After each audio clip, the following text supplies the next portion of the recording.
Alors, on commence. Oui, shalom, shalom, on est content avec la rabbinite Ben Ishai. Je rappelle que c'est un cours organisé par Midreshet Rennes.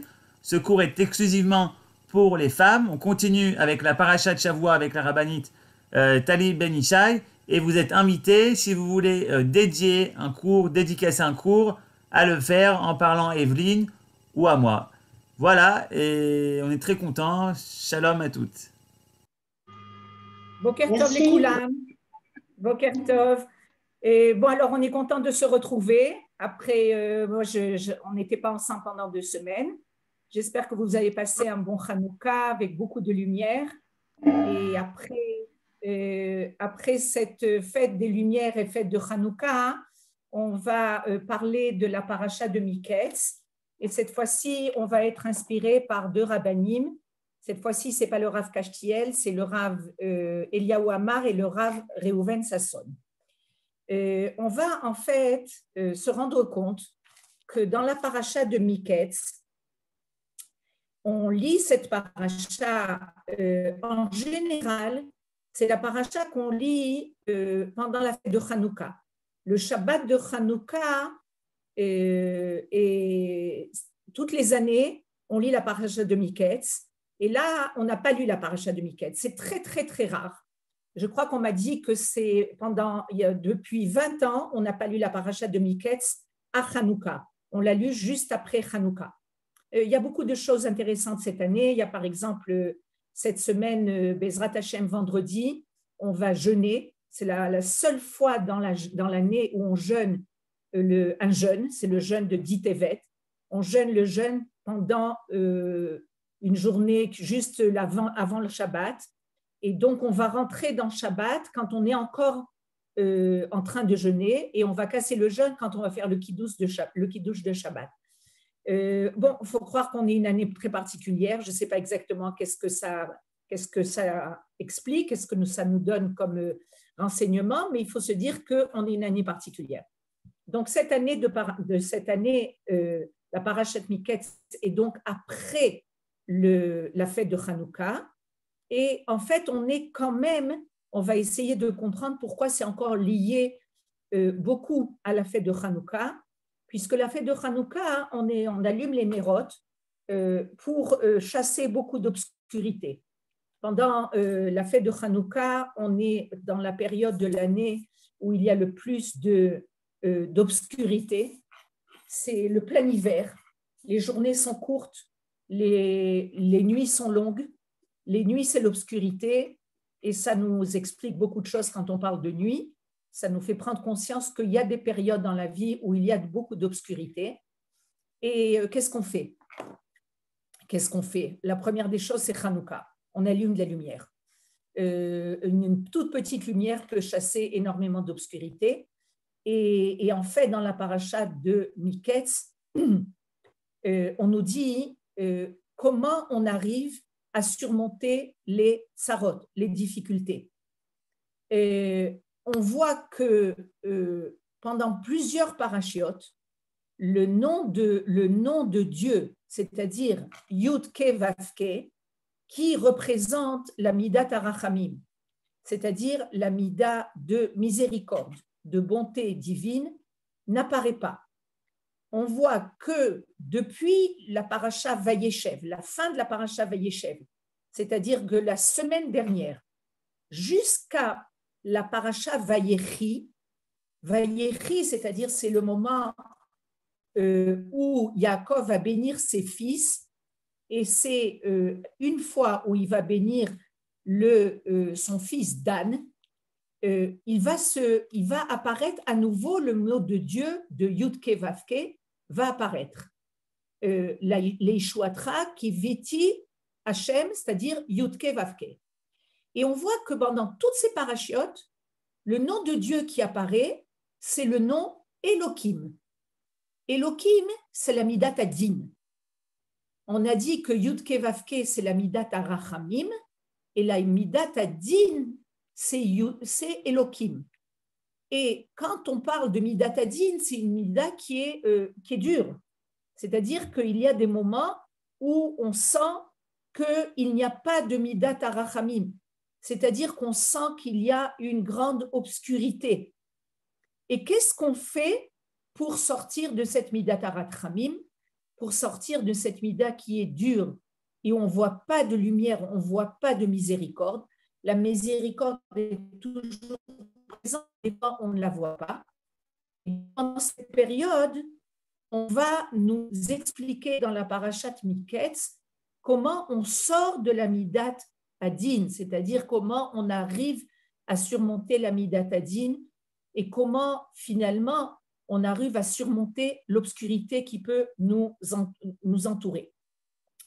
Alors c'est toute l'explication, en fait, c'est une belle explication de la parashat Miketz qui va nous donner des éléments comment sortir de l'obscurité, comment sortir des difficultés et comment arriver à surmonter des périodes qui souvent sont difficiles, soit au niveau de l'individu, soit au niveau du peuple. Et la Torah, qui est une Torah de vie et qui est une Torah éternelle, va nous transmettre le sod, comment sortir de l'obscurité. En fait, on nous raconte l'histoire, on est dans les parachutes de Yosef. Yosef, qui est né de Rachel et qui n'a pas été spécialement élevé par sa mère, puisque sa mère, Rachel, est morte en couche quand elle a donné naissance à Binyamin. C'est déjà un commencement de vie pas très facile.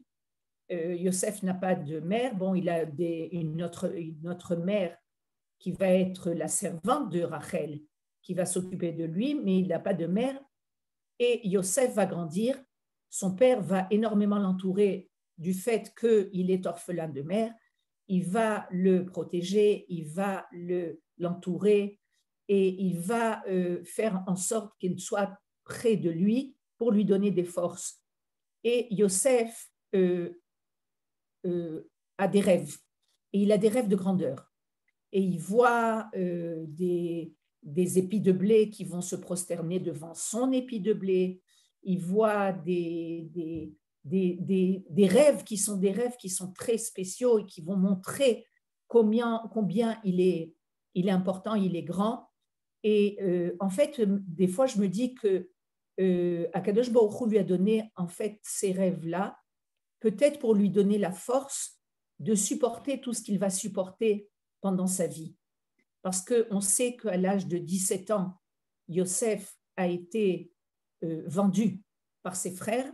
Les frères ont voulu le tuer. Finalement, ils ont trouvé un compromis et au lieu de le tuer, ils l'ont vendu à des marchands et il se retrouve tout seul à l'âge de 17 ans, sans sa famille, sans son père, dans un autre pays, en Égypte, et il arrive à la maison de Poutifar. La maison de Poutifar où il commence à avoir une place importante. Yosef réussit dans tout ce qu'il fait. Nous dit la Torah que Dieu, Hashem Matzliach, Dieu le fait réussir tout ce qu'il entreprend et arrive l'épreuve. Avant ça, on a oublié que les frères de Yosef l'ont jeté dans un puits, dans un trou, dans un bord, c'est-à-dire un trou dans un bord, c'est obscur, c'est difficile, on n'a pas la possibilité de s'en sortir, jusqu'au moment où Poutifar passait par là-bas, des marchands passaient par là-bas, l'ont sorti, l'ont pris en tant qu'esclave et il a été vendu à Poutifar. Poutifar le rentre dans sa maison et il grandit dans la maison de Poutifar jusqu'au moment où il va y avoir une autre épreuve très difficile où la femme de Poutifar va essayer de l'attirer et un petit jeune de 17 ans, Yosef était très, très beau, il avait une beauté particulière et la femme de Poutifar essaye de l'attirer et de l'amener vers lui. Et Yosef, nos Chachamim nous disent que Yosef, malgré toutes les épreuves, malgré le fait qu'il est tout seul, qu'il n'a pas son père, qu'il n'a pas ses frères, qu'il est dans un autre pays, il est à la pleine fleur de l'âge, à 17 ans, et il arrive à surmonter cette épreuve de la femme de Poutifar, et il ne va pas vers vers ses avances. Rachi nous dit qu'au moment où n'importe quel petit jeune aurait fauté à ce moment-là, et le Rachi nous dit que Yosef a vu le portrait de son père Yaakov. Qu'est-ce qu'il a vu? Mais son père est très très loin. Il a vu, en fait, c'est tout ce qu'un enfant porte pendant toute sa vie, tous les enseignements, tout ce que les parents ont transmis dans l'éducation de leurs enfants. Et qu'arrive le moment où l'éducation va donner ses fruits. C'est-à-dire que Yosef a vu son père, et son père lui dit, le Midrash nous raconte, que quand il a vu Yaakov, en fait, comme dans son esprit, il a vu l'image de Yaakov qui l'a empêché de fauter. Et Yaakov lui dit, Yosef, tu sais que tous tes frères vont être inscrits sur le pectoral du Kohen Gadol. Tous les frères de Yosef, tous tes frères vont être dans le pectoral du Kohen Gadol. Est-ce que toi, tu es prêt à renoncer à être sur le pectoral du Kohen Gadol? C'est-à-dire qu'il l'amène à prendre conscience qu'il fait partie d'une famille illustre, d'une famille avec un Yehoud, c'est avec une matara, avec un but très élevé. C'est-à-dire que cette famille qui a commencé par Abraham, qui a continué par Yitzhak, qui a continué par Yaakov, avec ses 12 enfants, est-ce que Yosef, est-ce que tu es prêt pour un moment de faiblesse à renoncer à faire partie de cette famille qui va dévoiler le nom divin dans le monde? Et Yosef, à ce moment-là, après avoir vu l'image de son père dans son esprit, va réussir à surmonter l'épreuve de la femme de Potiphar, et il va réussir à s'enfuir quand elle va lui arracher ses habits. Et en fait, elle va évidemment raconter que c'est lui qui a essayé de l'attirer et qui a essayé de la faire fauter. Potiphar connaît Yosef. Potiphar a vu qui était Yosef. Et il devait certainement connaître qui était sa femme. Ça ne devait pas être une grande sadéquette. Dans le pays d'Égypte, était très porté vers l'inceste, vers des mauvaises mœurs. On se rappelle quand Abraham est descendu en Égypte avec Sarah, qu'est-ce qu'ils ont voulu faire?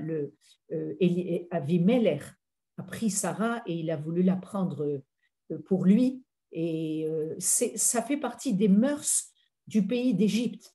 C'est des mœurs qui sont des mœurs mauvaises. On raconte que les pharaons avaient le droit, le privilège, entre guillemets, de prendre leur sœur comme femme. Les autres gens du peuple n'avaient pas ce privilège. Mais les pharaons, la famille royale, avait comme privilège de prendre leur sœur comme femme, c'est-à-dire des mœurs terribles. Et donc la femme du Potiphar, on peut s'imaginer que ce n'était pas une très grande sadéquette et qu'elle était portée aussi par ces mœurs mauvaises d'Égypte, et elle a voulu attirer Yosef, et Yosef s'est enfui.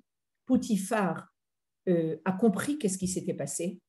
En fait, il aurait pu être mis à mort, mais Potiphar a compris que ce n'est pas exactement sa femme qui a raison, mais c'est plutôt Yosef, mais il le met dans un bord. À nouveau, il le met en retrait, il le met dans une prison égyptienne. Dans cette prison, il n'y avait pas des serpents et des scorpions comme il y avait dans le premier bord où les frères ont jeté Yosef. Dans cette prison, il y a des prisonniers égyptiens. Et il faut croire que ce n'était pas tellement extraordinaire. Et on le met dans ce bord. Et en fait, il n'y a aucune chance que Yosef sorte de ce bord. Il n'y a aucun délai. Et depuis, Yosef avait déjà 18 ans, un petit jeune, il est arrivé à 17 ans dans la maison de Potiphar. À 18 ans, on le jette à nouveau en prison et aucune chance d'en sortir. Et en fait, on peut s'imaginer que Yosef restera dans le bord jusqu'à ce qu'il meure. Et pendant 10 ans, jusqu'à l'âge de 28 ans, Yosef est dans ce bord. Et en fait, on pourrait s'imaginer que Yosef, après tout ce qu'il a passé, il pourrait rejeter toute son éducation, rejeter tout ce qu'il a eu, ses frères qui l'ont trompé, ses frères qui l'ont jeté, qui ont voulu le tuer. Mais Yosef n'est pas n'importe qui. Yosef, c'est Yosef Hatzadik. En fait, il n'a rien fait. Et arrive une occasion extraordinaire pour Yosef, qu'il y a deux personnes importantes qui sont dans le palais du pharaon, c'est le Sar HaMashkim et le Sar HaOfim, c'est-à-dire celui qui donne à boire au pharaon, celui qui s'occupe des boissons et celui qui s'occupe de la nourriture du pharaon. Donc, c'est des gens très importants et ils ont été mis en prison parce qu'il y a eu une bête que Pharaon a trouvée dans la boisson et il l'a trouvée dans la nourriture. Et il a dit, bon, vous n'êtes pas à même de me servir, donc il les a jetés en prison. Ces deux sarim ont eu un rêve. Et en fait, dans la prison, ils vont rêver et ils ne savent pas comment résoudre ce rêve. Et ce rêve a été résolu par Yosef. Yosef leur dit, voilà, le Sar HaOfim, celui qui donnait de la nourriture, va être mis à mort, et le Sar HaMashkim, celui qui donnait de la boisson, va être sauvé et tu vas sortir de prison. Et en fait, Yosef demande au Sar HaOfim, celui qui allait retrouver son rôle chez le pharaon, il demande au Sar HaOfim qu'il se rappelle de lui. En fait, il lui dit, tu sais, tu vas retrouver ta place importante. Ce que je te demande, rappelle-toi de moi.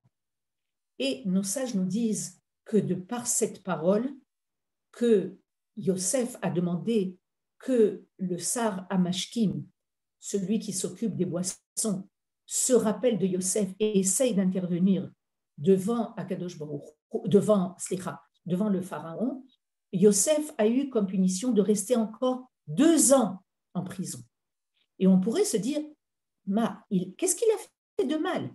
Il a simplement demandé que le Sar HaMashkim intervienne devant le pharaon pour qu'il le fasse sortir, pour qu'il lui donne la possibilité d'être, je ne sais pas comment on dit, Zechanina, de le faire sortir de prison. Et la Torah nous dit Velo Zachar Vaishkecheu, et que le Sar HaMashkim, non seulement il ne s'est pas rappelé de Yosef, mais il l'a oublié. C'est-à-dire, la Torah vient nous mentionner que Mamash, il ne s'est pas rappelé de lui. Non seulement il ne s'est pas rappelé, il l'a complètement oublié. Et en fait, la Torah vient nous dire que Yosef n'est pas comme n'importe qui. Yosef est celui qui est le tzaddik. Qui est le tzaddik? C'est celui qui met toute sa confiance en Akadosh Baruch Hu. Au lieu de mettre la confiance dans les hommes, il met sa confiance en Akadosh Baruch Hu. C'est quelque chose de particulier. C'est une madriga, c'est un niveau. Le niveau de Yosef est un niveau très élevé où, en fait, celui qui s'occupe, celui qui est le maître du monde est Akadosh Baruch Hu, et pas le pharaon, et pas celui qui va intervenir devant le pharaon. Yosef a reçu et il a compris le shiur. Yosef, après 2 ans encore, après que le Sar HaMashkim soit sorti de prison, et il attendait qu'il y ait quelque chose qui se passe, il y ait quelque chose qu'il intervienne devant le pharaon, rien ne s'est passé. Et alors, après qu'il ait compris cet enseignement, la Torah nous raconte que Paro a rêvé et il est très agité de ce rêve. Il n'est pas tranquille.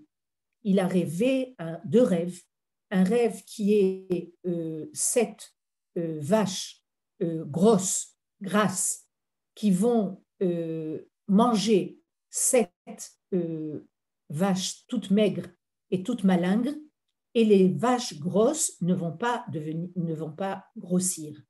Et il va rêver un autre rêve où il y a 7 épis de blé bien fournis, bien gros, et vont manger 7 épis de blé bien malingres et bien maigres, et les 7 épis de blé ne vont pas grossir après avoir mangé les 7 épis de blé maigres. Et le pharaon ne comprend pas, n'arrive pas à résoudre ce chalom, n'arrive pas à résoudre ce rêve, et il essaye de faire venir tous ses conseillers, tous les gens qui comprennent les chalomot, les gens qui comprennent les rêves, et personne ne va répondre, ne va savoir quelle est la solution de ce rêve. Et alors, le Sar HaMashkim, à ce moment-là, voit que le pharaon n'est pas tranquille et voit qu'il est tellement perturbé. Et en fait, il a peur. Il se dit, si le pharaon est dans cet état-là, qu'est-ce qui va se passer? Peut-être qu'il va avoir des représailles sur nous et entre autres, en l'occurrence, sur moi. Et alors, il se rappelle à ce moment-là de Yosef et il va chez le pharaon, il lui dit, tu sais, j'ai connu en prison un prisonnier qui a su répondre, qui a su résoudre nos rêves. Et ça a été vrai.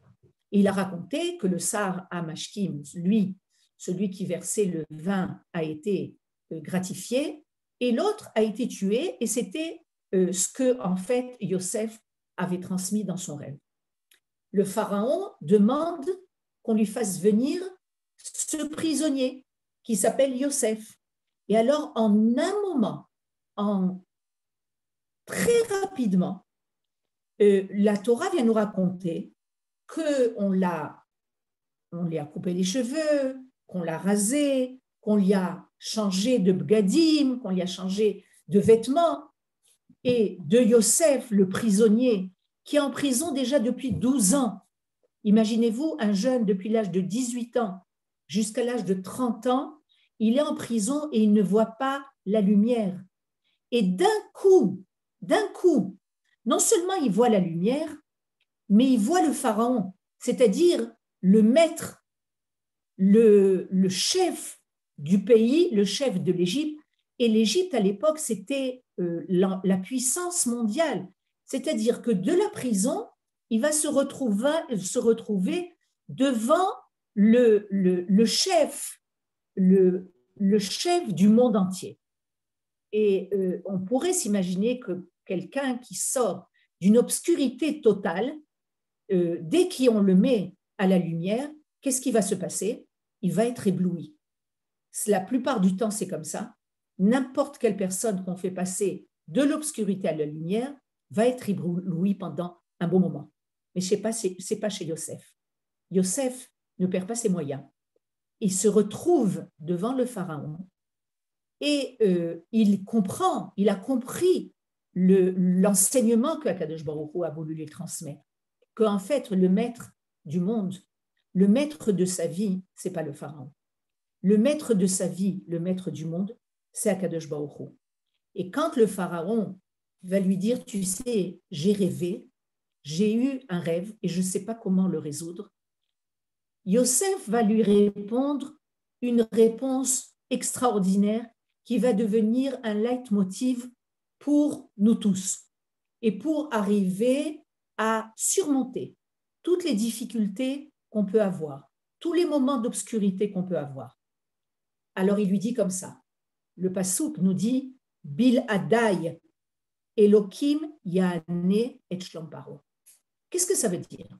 Bil Adai, c'est Bliani, c'est pas moi. C'est-à-dire que je vais essayer de répondre à ton rêve, je vais essayer de résoudre ton rêve, de lui donner un sens. En fait, c'est pas moi. Elokim Yane et Shlom Paro. Dieu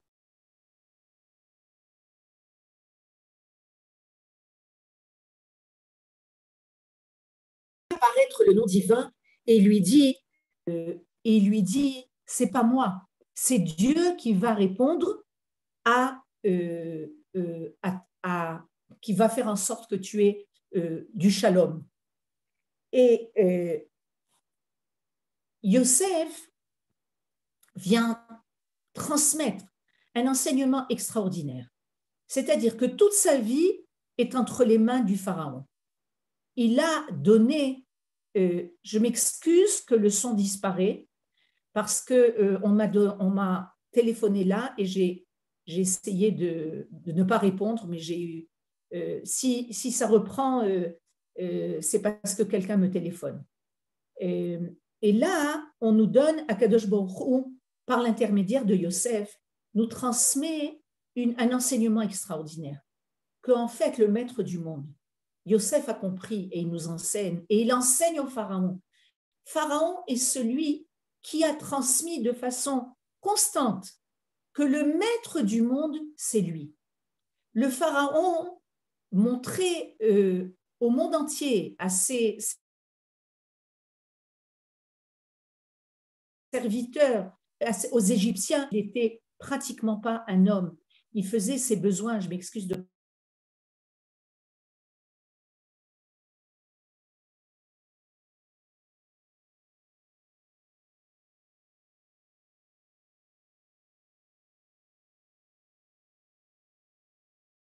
nous transmettre et transmettre au Pharaon. Le Pharaon qui pour lui, le Dieu dans le monde, c'est lui.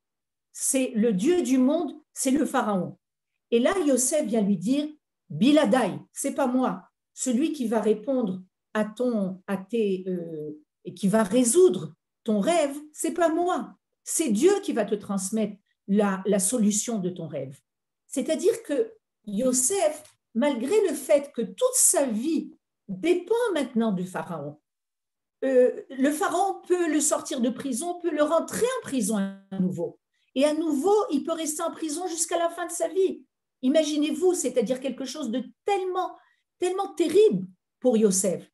Mais il transmet au Pharaon et il nous transmet à nous que dans les moments les plus difficiles de la vie, dans les moments les plus obscurs de la vie, on doit mettre notre confiance pas dans des hommes, pas dans des gens qui sont peut-être même à un niveau très élevé, mais on doit mettre notre confiance en Akadosh Baruch Hu.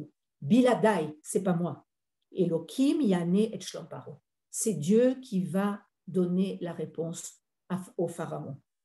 Et c'est un grand chiyur.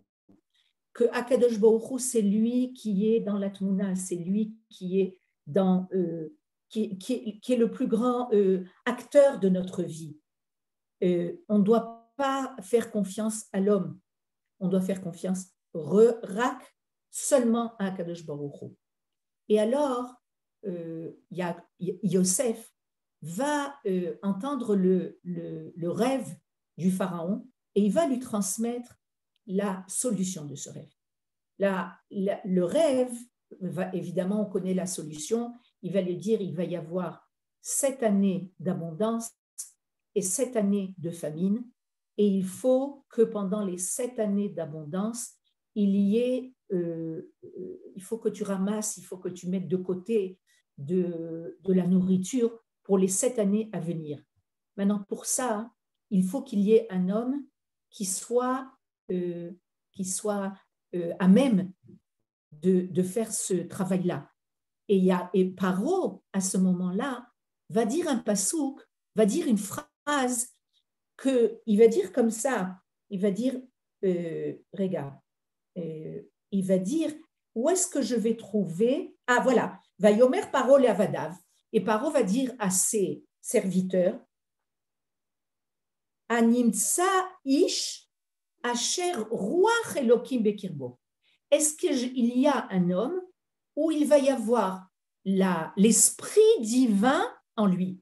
C'est-à-dire que Pharaon lui-même, qui est tellement loin de l'idée divine, par l'intermédiaire de Yosef, qui va lui rentrer, qui va lui faire intégrer dans son esprit, dans sa compréhension, qu'il y a le maître du monde, que le maître du monde est présent et que c'est lui qui va décider. Et qu'en fait, le pharaon va demander, est-ce qu'il y a un homme qui va avoir l'esprit divin?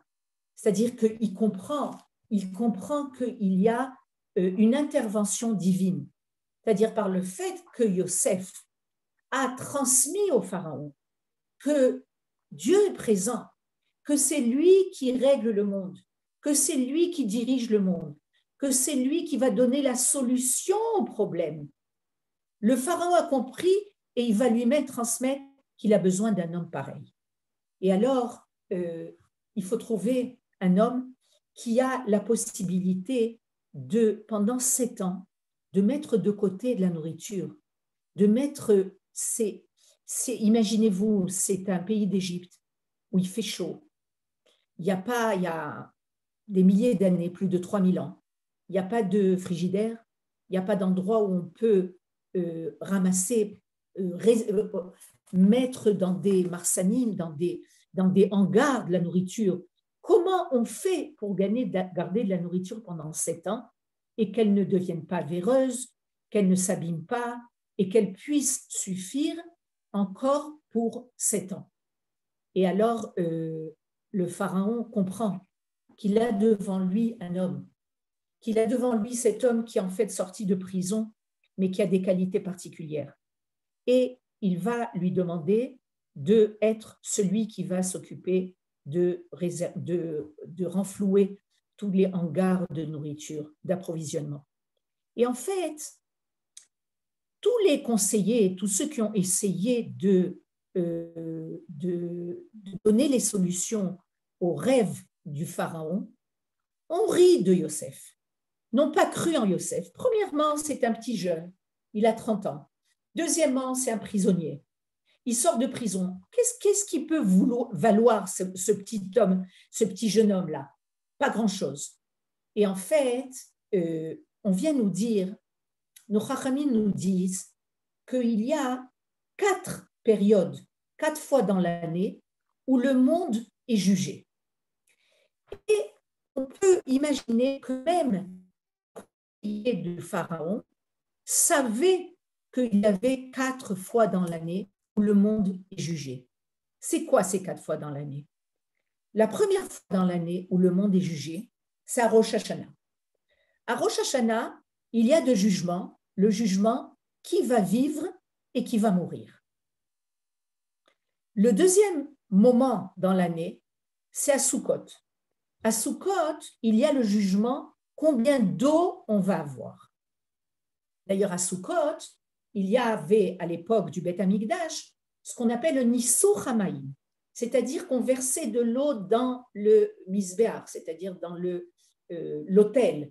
C'est-à-dire qu'on sait qu'à cette période-là de Sukkot, il y a le jugement combien d'eau on va avoir pendant cette année-là. La troisième période de l'année où il y a le jugement, c'est à Pessah. À Pessah, le monde est jugé au niveau des récoltes. Le blé, l'avoine, l'orge, c'est-à-dire les récoltes qui vont être récoltées pendant cette année-là, ça va être décidé à la période de Pessah. Le 4e moment où le monde est jugé, c'est à Shavuot. À Shavuot, le monde est jugé au niveau des pérotes, c'est-à-dire on va savoir combien de pérotes les arbres vont donner au monde.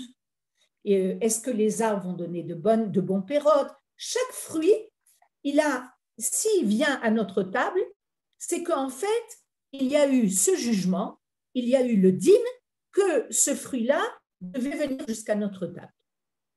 On raconte, après je reprends l'histoire de Yosef, on raconte qu'il y a eu une période en Israël où il y avait des kibbutzim dans le nord du pays qui ont par des cimes, qui ont des endroits, des arbres fruitiers, beaucoup d'arbres fruitiers. Et il y avait une période en été, en août à peu près, où il y a eu une attaque de la Hezbollah. Cette attaque de la Hezbollah, en fait, l'armée a demandé aux aux habitants des kibbutzim de ne pas aller cueillir leurs fruits. Et pourquoi? Parce que c'était dangereux, parce que c'était trop près de la frontière et qu'ils pouvaient être attaqués par les gens de la Hezbollah. Pendant 3 semaines, les 3 semaines où en fait ils auraient dû aller cueillir leurs fruits, je crois que c'était des poires ou des pommes, ils n'ont pas pu cueillir leurs fruits. Et ces gens-là ont attendu que l'attaque de la Hezbollah se termine.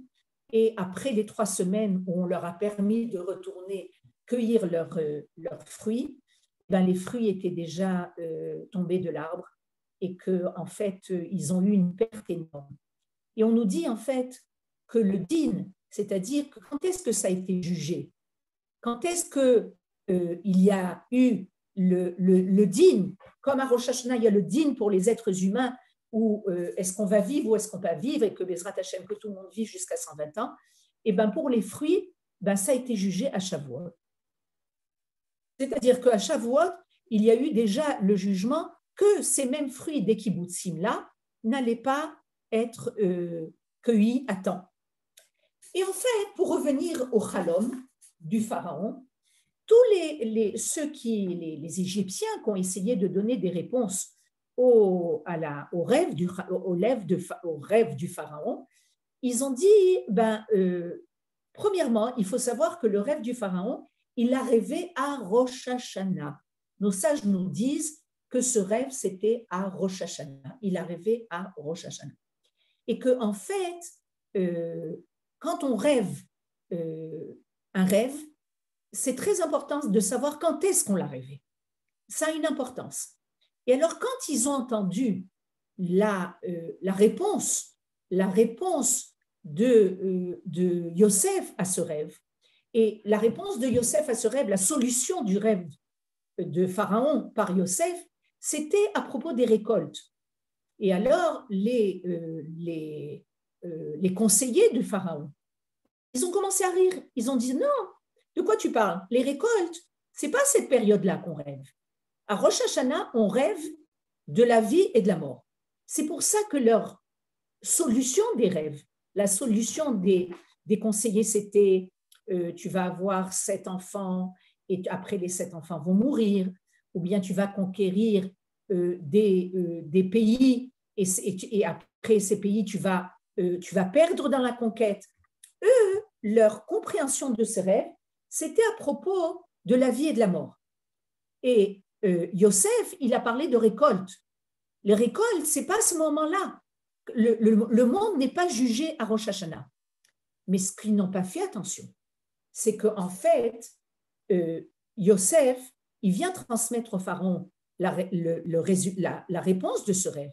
Mais il vient en fait transmettre aussi qu'il y a quelqu'un, un homme, qui va s'élever parmi les autres pour être le conseiller du pharaon. C'est-à-dire qu'il y a le goral, c'est-à-dire qu'il y a le destin d'un homme, finalement ça va être lui, qui va être élevé. Et donc ça convient bien à Rosh Hashanah. Ça convient bien et le pharaon a compris que Yosef avait raison. Il a compris que Yosef avait compris que la réponse de ce rêve. Il a tout de suite senti que la solution que lui a donnée Yosef, c'était la solution qui lui satisfaisait. Et alors, nos sages nous disent comme ça. Ils nous disent que dans les moments les plus obscurs qu'une personne peut avoir, s'il met sa confiance en Dieu. Et on a dit au début de notre sira, on a dit que toutes ces parachiotes-là, c'est des parachiotes où on donne le nom Elohim. Elohim, c'est la Midat Hadin, c'est-à-dire c'est le jugement. C'est-à-dire il y a des moments où on sent qu'il y a une difficulté. Quand on est jugé, on est angoissé. Quand une personne doit aller au palais de justice, il est angoissé, il ne sait pas qu'est-ce qui va se passer. Et alors on nous dit, plus tu vas mettre ta confiance en Dieu et pas aux hommes. Les hommes ont leur rôle, mais là, le rôle essentiel, c'est Dieu qui t'a amené à cette situation et c'est Dieu qui va te sortir de cette situation. il y a des moments où on se sent dans le bord, comme Yosef qui était dans le bord, où on ne voit pas de lumière, on est dans l'obscurité. Comment est-ce qu'on va pouvoir s'en sortir quand on va sentir que Akadosh Baruch Hu est celui qui va nous faire sortir de ce bord? C'est lui, il va d'un moment à l'autre. D'un moment à l'autre, Yosef était dans le bord pour toute sa vie, et d'un moment à l'autre, on voit que le pharaon rêve et va faire sortir Yosef du bord. On voit la même chose à Pourim. On voit que la situation des Juifs est très, très grave et qu'il y a un décret d'anéantissement du peuple entier. Et d'un coup, on voit que Achashverosh va rêver. Achashverosh, en fait, il ne va pas rêver, ça se passe la nuit. C'est qu'il n'arrive pas à dormir et que d'un coup, il prend son livre de souvenirs et il va lire quelque chose qui va amener à ce que Mordechai monte et soit en haut. Maintenant, ce que j'aurais voulu, avec le temps qui nous reste, c'est de parler des Chalomot.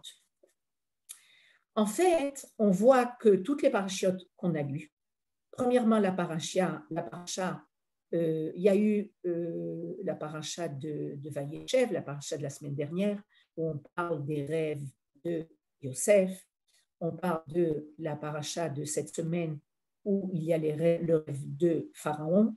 Et on voit qu'il y a beaucoup de choses qui tournent.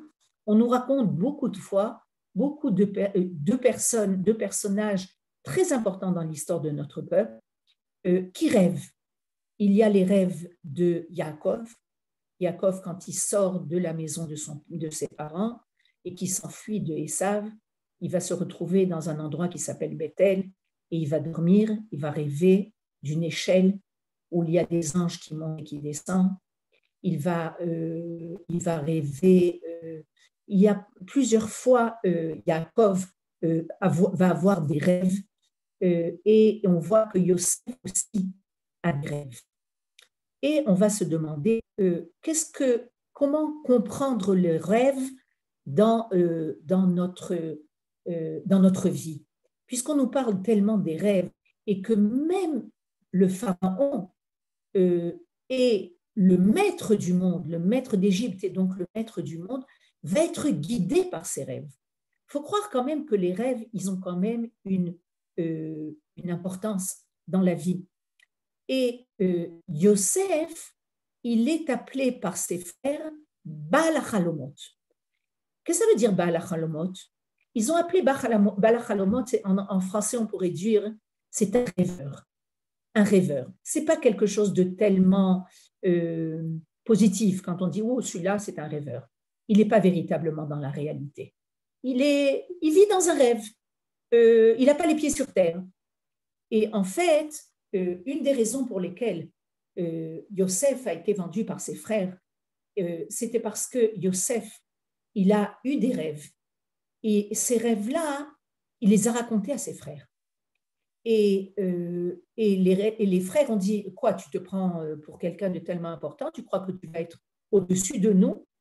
Et on voit dans la Torah que quand Yosef a raconté ses rêves à son père, à Yaakov, Yaakov n'a pas dénigré les rêves. Il n'a pas mis de côté, il est marqué « Ve'u shamar et adavar », c'est-à-dire qu'il a écouté les rêves de Yosef et qu'il les a mis derrière sa tête, c'est-à-dire qu'il les a mis en deuxième plan. C'est-à-dire il a attendu, il a dit bon, il a rêvé de certaines choses, on va voir qu'est-ce qui va se passer. On voit aussi dans la paracha de la semaine dernière que Sarah Mashkim et Sarah Ophim rêvent. On nous parle beaucoup de rêves.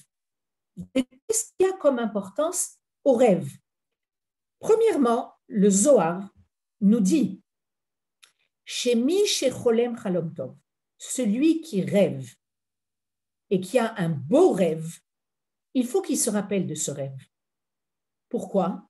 Parce que quand il va se rappeler de ce rêve, il y a des chances que ça se réalise. On nous dit que quand on rêve, surtout un beau rêve, il faut avoir à côté de nous, dans notre lit, une marberette, un cahier, où on écrit le matin, quand on a un rêve dont on se rappelle. C'est bien d'écrire nos rêves. C'est bien d'écrire parce que si on ne les écrit pas, on ne va pas se rappeler. Et quand c'est un beau rêve, c'est important de l'écrire parce que Bezrat Hashem, il y a des chances que ça se réalise. Maintenant, le peuple d'Israël, c'est un peuple de rêveurs. Il y a un Pérec dans Tehilim, Shir al Ma'alot, Beshuv Hashem et Shivat Sion, Ainu Kechom. Quand Dieu a ramené ce qui était et Shivat Sion, c'est-à-dire que quand on était Ainu Kecholmim, on était dans des rêves. C'est-à-dire que de quoi on rêvait quand on était en galoute? Le rêve, quand on était en galoute, on a été pendant 2000 ans en galoute. Et ce qui nous a permis de tenir dans les moments les plus difficiles de la galoute, c'est nos rêves. De quoi, quel rêve on avait en galoute? On avait les rêves de Jérusalem. On avait le rêve de revenir en Israël. On avait le rêve du Beth Amikdash. On a tout le temps été un peuple qui rêve. Vous voyez la mida qu'on dit tous les jours. On rêve de revenir à Jérusalem. On rêve que les exilés, que les gens qui sont dans les 4 coins du monde reviennent en Israël. Mais tu rêves. Oui, je rêve. Je rêve et c'est bon de rêver. Parce que ce rêve-là, il va nous permettre de arriver à une réalité. Les rêves, ce n'est pas quelque chose qui est en dehors de la réalité. Les rêves, si on n'avait pas rêvé qu'on allait revenir à Jérusalem, à savoir si on allait revenir. Vous savez, il y a une très belle histoire, une histoire de Napoléon. Il y a, au moment de Napoléon, on raconte l'histoire que Napoléon est passé à pied devant la grande synagogue à Paris. Et c'était le jour de Tisha B'Av. Et il entend des gens pleurer, et il rentre, et il voit les gens assis par terre et pleurer de chaudes larmes. Et alors il demande, mais pourquoi vous pleurez les Juifs? Qu'est-ce qui s'est passé? Il y a eu un drame chez vous? Il a dit, oui, il y a eu un drame. Quel drame? Il dit, notre temple a été détruit. On pleure parce que notre temple a été détruit. Ah bon? Quand est-ce qu'il a été détruit? Quoi? Aujourd'hui, il a été détruit? Il dit non. Ça fait 1900 ans, 1900 et quelques ans que le temple a été détruit.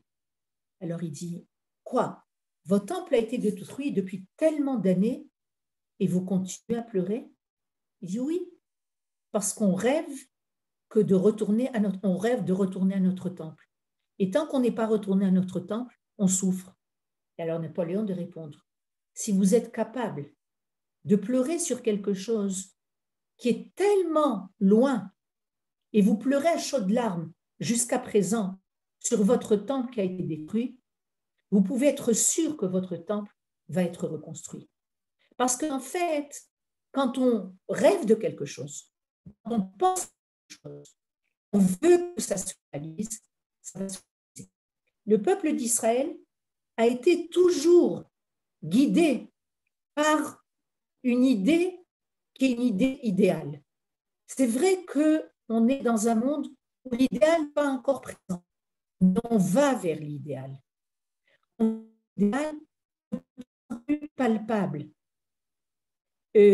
Si on demandait à des gens qui étaient à la Shoah, qui étaient menés dans les camps de concentration, et on leur disait, vous croyez que le peuple d'Israël va revenir en Israël? Ça aurait pu être une question très, très difficile. Le peuple d'Israël, il est amené comme des moutons, il est amené à l'abattoir des millions et des millions de Juifs sont amenés à l'abattoir, et il y a des gens qui pourraient dire, c'est fini, il n'y a plus de peuple d'Israël. Mais il y a des gens qui savaient voir, ils savaient voir plus profondément. Il y a la réalité qui est dure, très souvent la réalité est très dure, mais il y a au-delà de la réalité, il y a le rêve. Le rêve qui n'est pas un rêve qui n'est pas basé sur des choses réelles. Le rêve, c'est basé sur des choses réelles. Quand le peuple d'Israël était en galoute, et on disait qu'il était cholem, aïnou kecholmim, ça veut dire qu'on est porté par quelque chose, par une idée, par un rêve, et on sait qu'il va arriver. Là, on est dans une période Baruch Hashem. On n'est plus en galoute. Ceux qui sont encore en galoute ont la possibilité de revenir en Eretz Israël. Et d'être en Israël, et on voit qu'en l'espace de quelques dizaines d'années, le peuple est dans une floraison, dans une expansion, dans une abondance extraordinaire. Et on pourrait se dire, regarde, est-ce qu'on peut douter de la Géoula? Maintenant, on n'a plus de doute. C'est évident qu'on est dans la Géoula. C'est évident que Akadosh Baruch Hu est en train à décider que son peuple doit revenir sur sa terre et l'histoire doit continuer. Et l'histoire est en train de continuer. L'histoire, depuis qu'on est revenu en Eretz Israël, elle continue. On est sur notre pays, on est à Jérusalem. Au début, pendant 19 ans, on n'était pas au Kotel, pas près de notre Beth Amikdash, pas près de l'enceinte du temple. Là, maintenant, on y est. On est au Kotel, on est tout près de l'enceinte du temple. On pourrait se dire à Kréga, est-ce qu'on peut douter du rêve que le Beth Amikdash va être reconstruit? Il n'y a plus de doute. Et le Chalom qu'on vient on vient parler de ce Chalom, on vient parler de Jérusalem. On est là, on est à Jérusalem. On vient parler du Beth Amikdash. On est là, on est à 2 pas du Beth Amikdash. Toute la fête de Hanouka, c'est une fête qui vient nous parler du Chalom. Regarde, les Maccabim, comment ils ont eu le courage de combattre Meatim Neged Rabim. Ils étaient très peu. Et les Yévanim, les Grecs il y avait énormément de gens, énormément de soldats, avec une puissance militaire énorme.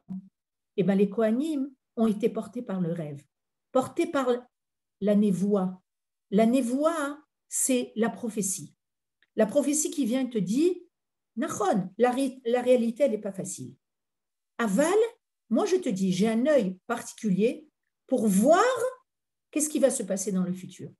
Vous savez, c'est comme une femme qui est enceinte et qui va aller faire un ultrasonde. Et on va lui mettre sur son ventre un marchir et on va voir dans l'écran le fœtus. Et regarde. Et on lui dit, regarde, mais tu vois le technicien qui va voir, il va dire, regarde, c'est ton bébé. Elle dit, mais je vois rien du tout. Il dit, mais regarde, ici il y a la tête, ici il y a le ventre, ici il y a les jambes, ici il y a les bras. Et celui qui ne comprend pas, il voit rien. Pourquoi?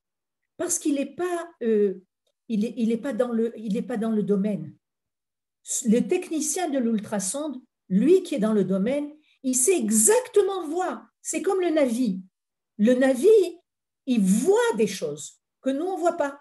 Quand on est revenu en Eretz Israël, on nous dit, c'est évident qu'on est dans la Géoula. Pourquoi c'est évident qu'on est dans la Géoula? Parce que les Névim, ils nous ont dit que dès que les montagnes d'Israël vont se refleurir et vont donner des fruits au peuple qui va revenir à sa maison, et ben ça prouve que c'est la Géoula. Maintenant, tu te rends compte combien les supermarchés, combien le chouk sont remplis de fruits, sont remplis de légumes, une abondance extraordinaire. Quoi, tu doutes que c'est la Géoula? Il n'y a plus de doute. C'est ça le rêve. Le rêve, c'est de savoir voir des choses qui sont au-delà de la réalité. La réalité, des fois, elle est pas très sympathique. Elle n'est pas très bonne. Et on peut être assez déprimé de la réalité qu'on voit. ben, le rêve, c'est venir et nous faire prendre conscience qu'il y a un au-delà. On nous dit que chalom, ça vient du mot leachlim. C'est quoi leachlim? C'est guérir. C'est la guérison. Achlama, c'est la guérison. C'est-à-dire celui qui rêve, il a guérison. Il est au-delà d'un monde réel qui peut être un monde difficile. Il voit quelque chose d'autre. Chalom, on peut changer le même sophite par un autre sophite. C'est chalon. Le chalom vient nous faire voir dans un chalon, nous faire voir par une fenêtre particulière. Alors notre but, c'est d'apprendre de Yosef Hatzadik. Celui qui est tzaddik, le Yosef est appelé Yosef Hatzadik. Le tzaddik be'emunato ichye. C'est quoi be'emunato ichye? Le tzaddik, il vit grâce à sa émouna. C'est quoi la émouna? C'est quelque chose qui est dans le delà. Tu ne vois pas les choses. Tu es porté par quelque chose que tu ne vois pas. Mais c'est ça qui te porte. C'est ça qui t'amène à supporter les difficultés, à passer les moments difficiles, les moments de dîne, et savoir qu'il y a un au-delà qui est un au-delà qui est plein de lumière. Alors, Bezrat Hashem, dans ces moments encore où on est dans l'hiver assez obscur, là, on va vers les journées un peu plus longues, petit à petit, et en espérant que la lumière, elle grandisse de plus en plus, et que nos chalomot, que tous nos rêves puissent apparaître avec beaucoup de rachamim. Sheyeh Shavua Tov.